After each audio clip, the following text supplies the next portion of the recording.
Long air খুলে দেখাও। আজকে প্রমিস করো না, কারণ আমি চুলটা বেঁধে রেখেছি। দেখো, দেখেছো কি বা কি টাকা শোনা, তুই খালি টাকাই চাস আমার দ্বারে।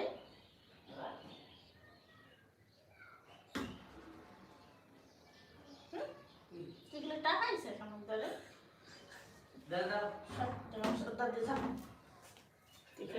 টাকাই চাবি আমার কাছে। তুমি আজ করছো কেন? কি ভাই তোমার यार দেখাও তো দেখি। দেখো দেখো, বাবার কাছে চা, তুই বাবার কাছে চা। এই বাবা, দেও না করিস না, যা, বাবা দেবেন এই টাকা।